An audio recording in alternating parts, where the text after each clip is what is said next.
ni wawa ne, ni cikakken wawa ne. Sai da na yi shekara ɗai har shekara 17 da matata, amma yau gashi an waye gari ta rabu da ni. Na san za ku so ku san me ya haɗa ni da matata. Wato idan matata ta dawo daga wurin aiki, takan faɗa min duk matsalolin ta fuskanta a wurin aiki. Nakan ba ta shawara akan abin da nake tunanin a ce ta yi. Ina yawan ba ta shawarwari.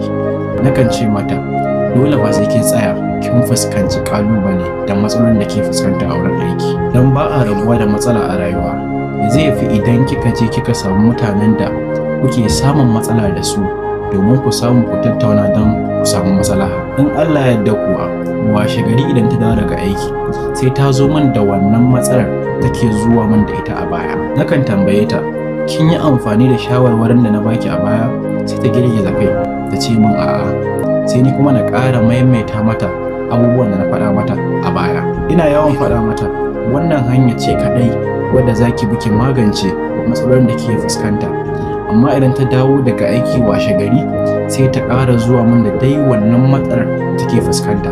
Na sake tambayar ta, ta yi amfani da shawarwarin da na bata a baya wanda za ta yi amfani da su? Sai ta ƙara girgiza kai ta ce a'a.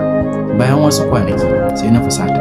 A lokacin ne na ce mata, kar ki ƙara tsammanin wata shawara daga gare ni in dai ba za ki yi amfani da wannan shawarar da na baki a baya ba. A lokacin da ta ƙara kawo min wannan matsalar sai na ce mata ba na buƙatar jin abin da za ki faɗa saboda na riga na faɗa miki abin da ya kamata a ce kin yi a baya.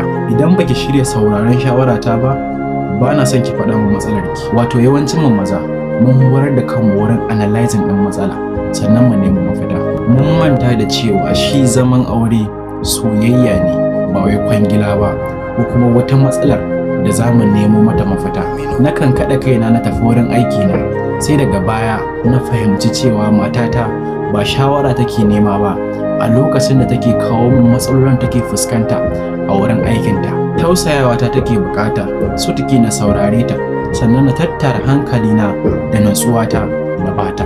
Na nuna mata cewa na fahimci baƙin ciki da takaicin da take ciki.